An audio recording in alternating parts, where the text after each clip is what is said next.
Muy bien, en la clase de hoy vamos a hablar sobre la arteria ilíaca interna. Vamos a revisar su origen, sus relaciones, importantísimo con el músculo piriforme o piramidal de la pelvis, y también la relación de sus ramas con los forámenes ciáticos mayor y menor. Y también vamos a describir sus ramos terminales, que corresponde al tronco anterior y al tronco posterior. Sin más que decir, empecemos con la clase. Entonces, la arteria ilíaca interna, que es la que yo tengo aquí en este momento, también conocida como arteria hipogástrica, nace como rama de bifurcación de la arteria ilíaca común a la altura de la articulación sacroiliaca, ¿sí? Y termina por encima de la escotadura ciática mayor. Vamos a ver si tengo una imagen. Bueno, no tengo una imagen de aquello, pero la arteria comienza en la articulación sacroiliaca y termina por encima de la escotadura ciática mayor. De manera general podemos decir que la arteria ilíaca interna, aquí vemos una pelvis femenina, porque aquí está el útero, y aquí tenemos una pelvis masculina. De manera general, la arteria hipogástrica se va a distribuir por todos los órganos intrapélvicos, por los 2/3 distales del recto, por la vejiga, por la pared interna y externa de la pelvis, así como también en el periné, los genitales externos y la raíz del miembro inferior. Esto como una pequeña introducción. Hablemos ahora del trayecto y de las relaciones de esta arteria. Pues bien, el trayecto de la arteria ilíaca interna es relativamente corto, la verdad. Esta arteria desciende hacia el estrecho superior de la pelvis. Siempre va a estar cubierta por peritoneo y va a estar acompañada por la vena ilíaca interna. Sí, muy importante relación que voy a decir a continuación es que el uréter derecho, mucho ojo, el uréter derecho cruza por delante de la arteria ilíaca interna del lado derecho, mientras que del lado izquierdo, no pude conseguir una imagen, pero es una relación muy importante, mientras que del lado izquierdo el uréter izquierdo pasa posteromedial con relación a la arteria. Por lateral, aquí tenemos a la arteria ilíaca interna, ¿no? Por lateral, la arteria ilíaca interna va a estar en relación con la pared ósea de la pelvis, es decir, con el hueso ilíaco, y este va a estar tapizado por el músculo ilíaco, ¿no? O psoas ilíaco, que ya sería más o menos a esta altura, cubierto por su fascia. Por detrás, en cambio, la arteria ilíaca interna va a estar en relación con el sacro y con el músculo piriforme o piramidal de la pelvis. Finalmente, la arteria, como ya mencioné, termina por encima de la escotadura ciática mayor, que estaría a esta altura, y es donde se bifurca en sus dos troncos terminales, en un tronco anterior también conocido como tronco isquiopudendo y en un tronco posterior también conocido como tronco glúteo, los cuales describiremos a continuación. Entonces, las ramas colaterales. Las ramas colaterales se las puede estudiar de dos maneras: de acuerdo al tronco del que se originan o de acuerdo al lugar donde terminan. De acuerdo al tronco donde se originan, como ya mencioné, existe un tronco anterior o isquiopudendo y un tronco posterior o glúteo. Del tronco anterior, ojo, grábenselas de memoria en ese orden, ¿sí? Porque así es como van a aparecer en el 60% de los casos. Siempre me gusta decir esto de que la parte tanto digestiva como la parte arterial de la pelvis es donde más variedades anatómicas podemos encontrar, y eso es lo que dificulta un poco su estudio y también lo que dificulta un poco la cirugía. Por eso es bueno conocer ciertas variedades, pero en este vídeo con fines didácticos voy a decir lo que se da en el 60% de los casos, que es casi la mayor parte. Entonces, primero nace la arteria umbilical, que por un lado va a formar la arteria vesical superior, que es la que estoy señalando aquí, y por otro lado este pedazo de aquí que se oblitera termina en el abdomen. Luego tenemos a la arteria obturatriz, tenemos a la arteria vesical inferior, tenemos a la arteria rectal media, aquí está, sigue la rectal media, y finalmente tenemos a la arteria pudenda interna y tenemos a la arteria isquiática o glútea inferior. Eso es en el tronco anterior.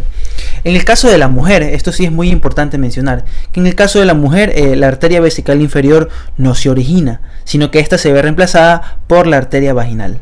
Y la arteria rectal media es lo que se conoce antiguamente como arteria hemorroidal media. En cuanto al tronco posterior, el que está acá, nace la arteria iliolumbar, nacen las arterias sacras laterales y nace la arteria glútea superior o simplemente arteria glútea. Eso es otro detalle que hay que aclarar. Cuando dicen arteria glútea nada más se refieren a la glútea superior, y cuando dicen arteria isquiática se refieren también a la glútea inferior. Bueno, esa es una manera de estudiar las ramas colaterales. La otra manera de estudiar las ramas colaterales es de acuerdo a dónde terminan. Tenemos ramas viscerales de este lado y tenemos ramas parietales de este lado. Las ramas viscerales corresponden a la arteria umbilical, vesical inferior, rectal o hemorroidal media y la arteria uterina y vaginal en el caso de la mujer. Mientras que las arterias parietales pueden ser parietales intrapélvicas que se distribuyen por la superficie interna de la pelvis. Estamos hablando de las arterias iliolumbar y de las sacras laterales, y también puede ser colaterales ramas parietales extrapélvicas, es decir, que salen de la pelvis, y nos estamos refiriendo a la glútea superior, a la glútea inferior, a la arteria obturatriz y a la arteria pudende interna. Ahora sí, a continuación vamos a describir cada una de estas ramas, pero por lo general la arteria ilíaca interna se lo estudia en primer semestre, así que vamos a hacer énfasis únicamente en todas estas ramas que encontramos por acá, a las ramas parietales, tanto intra como extrapélvicas, ya que las ramas viscerales, este estudio de estas arterias compete más al segundo ciclo y lo veremos al tratar cada órgano. La rectal media lo veremos al momento de tratar recto y ano, la uterina y la vaginal al momento de tratar genitales femeninos, genitales internos, vesical y umbilical al momento de estudiar vejiga. Así que nos vamos a enfocar únicamente en las que están acá, comenzando por la arteria iliolumbar. Entonces, la arteria iliolumbar, que es la que estoy señalando en este momento por acá y en este momento por acá, y sería la que nace aquí, ¿sí? Esta arteria iliolumbar nace del tronco posterior de la arteria hipogástrica. Una vez originada, se dirige hacia arriba y hacia atrás, penetra en una pequeña depresión a esta altura que se llama fosa lumbosacra o triángulo de Marsille. Recordemos que esta fosa lumbosacra está delimitada hacia adentro por la columna vertebral, hacia afuera por el músculo psoas y hacia abajo por las alas del sacro. ¿Sí? Y bueno, pues luego de penetrar y pasar por la fosa lumbosacra, la arteria lumbar se bifurca en una rama ascendente, que es la que tenemos por acá, y en una rama transversa. La rama ascendente o rama también conocida como rama lumbar, esta de aquí se eleva por delante de las vértebras lumbares y se distribuye por los músculos psoas y cuadrado lumbar. Cerca de su origen, esta rama ascendente emite un pequeño ramito extremadamente delgado conocido como ramo espinal, el cual se introduce por el último agujero de conjunción y suple a la cauda equina o cola de caballo y también a las meninges que se encuentran a esa altura.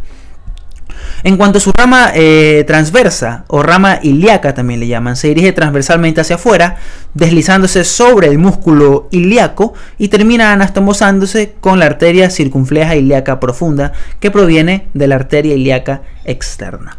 Eso en cuanto a la arteria lumbar. Vamos ahora con las arterias sacras laterales. Las arterias sacras laterales en número de 2, tenemos una arteria sacra lateral superior y una arteria sacra lateral inferior. ¿Sí? Aquí me parece que se han equivocado, aquí han puesto rectal media. Esta es la sacra lateral superior y sacra lateral inferior. ¿Sí? Pues bien, la sacra lateral superior, yo sé que esta imagen tiene muy poca resolución, pero es la única que puedo encontrar para explicar una anastomosis importante que hay a este nivel. Pues bueno, primero, la arteria sacra lateral superior, esta aquí se va a anastomosar con la arteria sacra media. Esta aquí es la arteria sacra media, ¿sí? Que proviene de la aorta abdominal. Aquí la tenemos, se encuentra justo en el medio de la bifurcación. Esta es la arteria sacra media, esta es la arteria sacra lateral superior y vemos que se anastomosa con la arteria sacra media. Luego de eso, esta arteria sacra lateral superior se introduce por los agujeros sacros anteriores, ¿sí? Se introduce por los agujeros sacros anteriores, donde va a irrigar a la cauda equina. Luego de eso se dirige hacia posterior, pasando por los agujeros sacros posteriores y va a terminar supliendo o irrigando a los músculos que se encuentran posteriores al sacro. En cuanto a la arteria sacra lateral inferior, que es la que se encuentra a esta altura de acá, ¿sí? Esta arteria sacra lateral inferior desciende anterior a los agujeros sacros anteriores. Va a suministrar ciertos ramitos para los músculos que se encuentran en esta vecindad, es decir, va a irrigar tanto al músculo piriforme o piramidal de la pelvis y al músculo elevador del ano.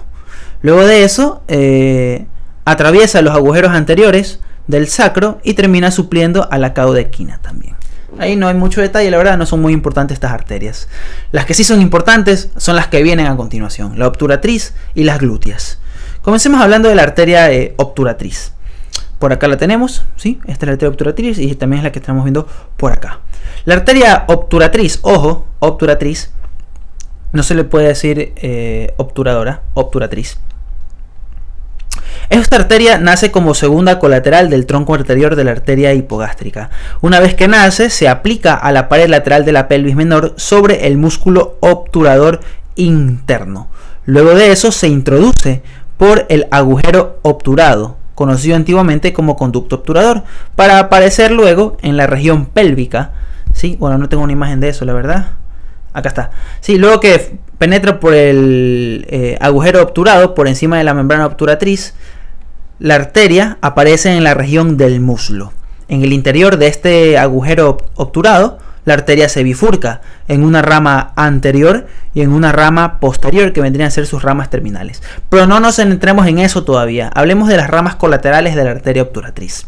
Durante todo su recorrido, la arteria obturatriz, que es la que está acá, va a dar las siguientes colaterales. Primero, un ramo muscular dirigido para el músculo psoas ilíaco y para el músculo obturador interno. Luego, un ramo vesical que se distribuye por la cara anterior-inferior de la vejiga. Después de eso tenemos una rama, vamos a ver si aquí la tenemos. Bueno, aquí no se la puede observar. Sí, pero es esta de aquí. Esta de aquí. Corresponde a la rama retropúbica, la cual que vendría a ser esta de aquí chiquitita que no se la ve muy bien. Vamos a hacerle zoom. Aquí, esta pequeña rama acá. Esa rama retropúbica se dirige por detrás del pubis y se anastomosa con su homóloga del lado contrario, es decir, la del lado izquierdo. Esta es del lado derecho. Y finalmente tenemos un ramo anastomótico, que es el que está aquí. Este ramo anastomótico importantísimo, que es el que te viene a ser el que está acá. ¿Sí? Si nosotros recordamos un poco de arteria ilíaca externa, una de sus colaterales, que vendría a ser la epigástrica inferior, ¿sí? Esta presentaba un pequeño vaso conocido como arteria obturatriz accesoria, ¿sí? Arteria obturatriz accesoria o arteria obturatriz aberrante, he encontrado en alguna bibliografía. Pues bien, esta arteria, este ramo anastomótico se anastomosa, valga la redundancia, con la arteria obturatriz accesoria que viene de la arteria ilíaca externa. Esta anastomosis es sumamente importante, sobre todo en cirugía. ¿Sí? En cirugía, esta anastomosis, que no siempre se da, solo está presente en el 28% de los casos, se la conoce como la corona mortis. ¿Sí? Es una anastomosis tanto arterial como venosa que comunica la arteria obturatriz, que viene de la ilíaca interna, con la arteria epigástrica inferior, que viene de la ilíaca externa.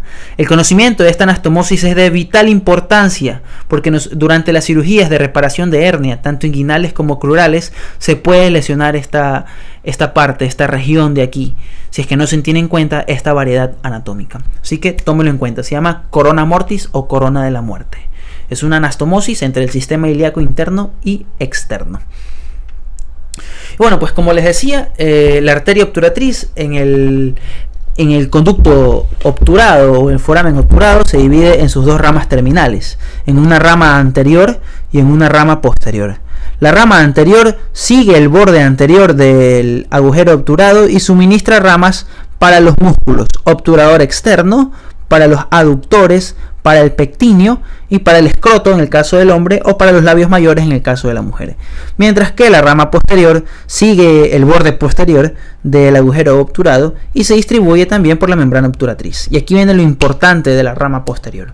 A partir de la rama posterior de la arteria obturatriz nace un ramo acetabular. Este ramo acetabular, si nosotros recordamos un poco de articulación coxofemoral, a esta altura estaba la escotadura isquiopubiana, convertida en un agujero por la presencia del ligamento transverso del acetábulo, ¿sí? Que era una dependencia del labrum acetabular. Pues bien, esta arteria pasa por ese agujero isquiopubiano o agujero isquiopúbico y se bifurca en una rama que va a nutrir a la fosa acetabular y otra rama que se va a introducir en el espesor del ligamento de la cabeza del fémur y va a llegar a nutrir a la cabeza del fémur. Aquí lo tenemos, esta es la rama acetabular, una para la fosa acetabular y otra para el ligamento redondo o ligamento de la cabeza del fémur. Eso en cuanto a arteria obturatriz. Vamos ahora con arteria glútea superior o simplemente arteria glútea. ¿Sí? La arteria glútea superior es la que estamos viendo por acá y es la que estamos viendo por acá. Es la rama más voluminosa de la arteria ilíaca interna. Nace a partir del tronco posterior de la arteria hipogástrica. Una vez que se origina, se dirige hacia abajo y hacia afuera, ¿sí? Pasando por esta escotadura de aquí que se llama escotadura ciática mayor. Recordemos que la escotadura ciática mayor se encuentra transformada en un, vamos a ver si tengo una imagen, perfecto, se encuentra transformada en un agujero por la presencia del ligamento sacroespinoso, ¿sí? Sacroespinoso, este es el ligamento sacroespinoso, aquí tenemos el agujero, también se lo conoce como ligamento sacrociático menor. Entonces, tenemos aquí al agujero ciático mayor. La arteria glútea superior pasa por el agujero ciático mayor, importantísimo, pasa por encima del músculo piramidal de la pelvis o piriforme. Sí, es por este motivo que este pequeño conducto que se encuentra por encima del piriforme se lo llama conducto suprapiriforme. Acá está, este es de nuevo el agujero ciático mayor y tenemos el músculo piriforme dividiéndolo en dos, por así decirlo, en un conducto suprapiriforme y en un conducto infrapiriforme. Por el conducto suprapiriforme es que pasa la arteria glútea superior, en conjunto con la vena y con el nervio glúteo superior también. Por acá lo tenemos, me parece. Aquí está. Sí, esta es la arteria, pasa en conjunto con la vena y el nervio glúteo superior. De esta manera, la arteria glúteo superior pasa de la pelvis a la región glútea, donde se ramifica en una rama superficial, que es la que estamos viendo acá, y en una rama profunda. La rama superficial se dirige hacia adentro, ¿sí? Y va a irrigar al glúteo mayor o glúteo máximo y también irriga al músculo glúteo medio.